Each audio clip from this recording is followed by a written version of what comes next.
Aquatica didn't just bend, it broke. Because every system has a breaking point. Eventually, at some point, it snaps. And the spark wasn't dramatic, it was tiny. A tube dispute, two families, raised voices, not danger, tubing. And the crowd didn't step back, it stepped in. That was the fracture. The snap didn't sound like a scream, it sounded like silence. Protocols failed, staff froze, security arrived late and went ignored. Authority lost its voice, and the park shifted from controlled environment to pressure zone. Cracks spread fast. Chair disputes, line collapses, guests cutting through restricted areas. Each incident feeding the next until the infrastructure buckled. Radios overloaded, operations slowed, guests made their own rules, and the human cost showed up in faces: frustration, suspicion, exhaustion. A staff member sitting on a platform, head in their hands, overwhelmed by a system that abandoned them. Aquatica didn't collapse because of one incident. It collapsed because every small failure stacked until the weight became unbearable. Trust, structure, authority.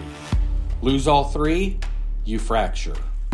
This is episode 6, Fracture. A study in pressure, behavior, and how fast a system unravels when cracks go ignored. Welcome to the Mind War Podcast. Welcome back to the Mind War Podcast, episode 6 of the Aquatica Files. I'm Grandmaster. And I am Badger. Today's episode is the day the system finally snapped. Every system has a breaking point. You can stretch it, bend it, patch it, maybe even ignore it. But eventually, at some point, it snaps. And unfortunately, Aquatica didn't just reach that point, it's already crossed it. Right. Because escalation isn't the end, it's the warning. The fracture is the end. The moment when the environment stops functioning as intended and starts functioning on instinct. And Aquatica hit that moment hard. Sometimes you can feel it in the air while you're there at Aquatica. The tension it was structural, not present, but structural. Like the park itself was holding its breath. And then the smallest thing sets things off, like the smallest things. Yeah, tube dispute. That's all it took. Two families arguing over who had it first. Voices raised, bodies squared. They're tubing. And the crowd didn't step back, it stepped in. Because by episode 6, the crowd wasn't a bystander, it was a participant. And then the snap comes. The snap didn't sound like a scream, it sounded like silence. The moment when everyone stops talking at once. When all of a sudden the energy shifts from frustration to danger. And the staff froze. Not because they didn't care, but because they literally didn't know what to do. The protocols they were trained on didn't apply anymore. They were written for a park, but Aquatica wasn't a park anymore, it was a pressure zone. Well, listen, to be fair again, let's go back to the staff. Staff treat each other like crap at Aquatica, you can see it. Blue shorts with white shirts treat the red shorts with white shirts bad. I'm putting that out there right now. Blue shirts are the team leaders. Blue shorts, with the white shirts. Team leaders written on their back. Treat other staff like trash. And unfortunately, whenever there's a situation, security arrives late. It's not their fault. They're stretched thin.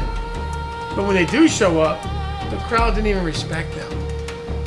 They didn't even challenge. They tried to challenge the problem, but no one even listened to them.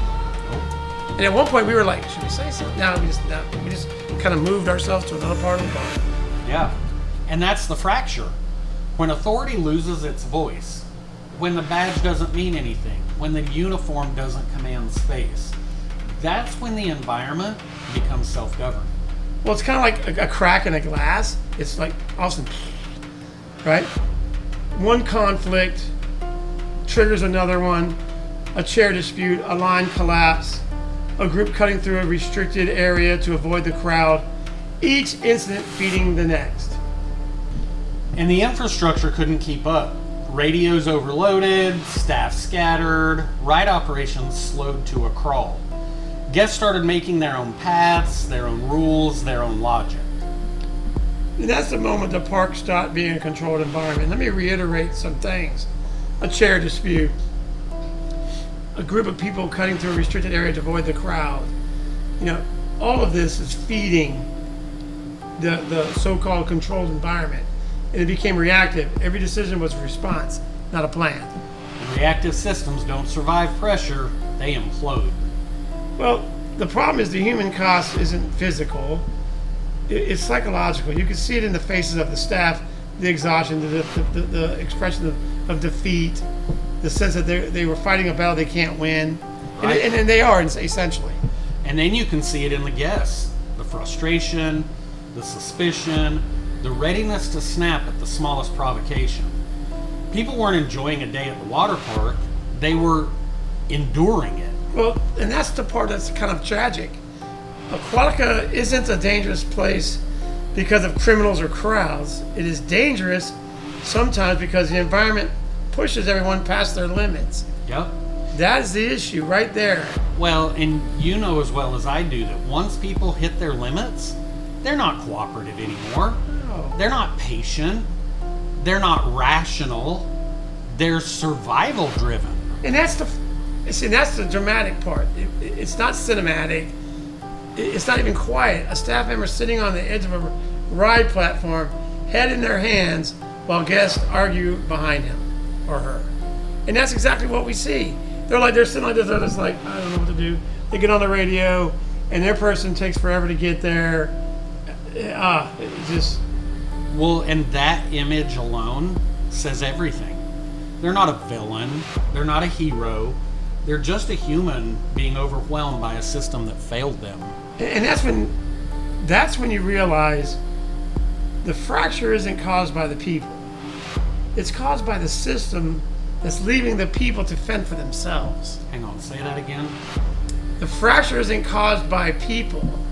It's caused by the system that leaves people to fend for themselves. Wow. Staff and or guests. I mean, that makes sense because Aquatica didn't collapse because of one incident. No. It collapsed because every small failure stacked on top of the next until the weight became unbearable. Right. The thing for me, it's inevitable because the thing about the whole situation, it's not like Aquatica's a doomed water park or anything like that. The system can get trust back again. It can get structurally fixed and authority can be respected. But the problem right now is it's all failing at the same time. Yeah.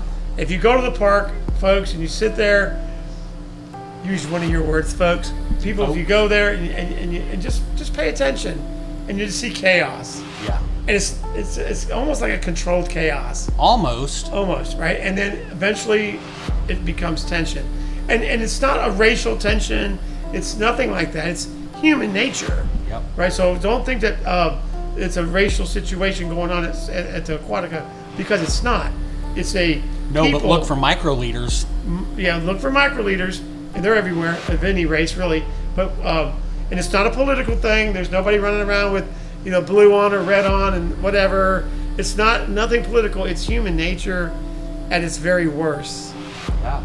Okay, and that's what's showing up at this water park. So that's going to end out our series on the Aquatica files, a study in pressure, a study in behavior, a study in how fast a controlled environment can unravel when cracks go ignored. But endings aren't just conclusions, they're warnings. Because every environment, parks, workplaces, cities, nations, they live or die by the same principles. Yeah, trust, structure, authority. Lose one, you wobble. Lose two, you fall. Lose all three, you're gonna fracture. And once you fracture, there's no going back. The only thing you can do at this point is to rebuild. Ladies and gentlemen, this has been the Aquatica Files, and this case is now closed. I'm Badger. We thank you for watching the Mind War podcast. The Aquatica Files series has been a lot of fun. We're going to jump into another series starting next week, so make sure you tune in. Again, I'm Badger. Grandmaster, remember, always be kind. Have a great day, and thanks again.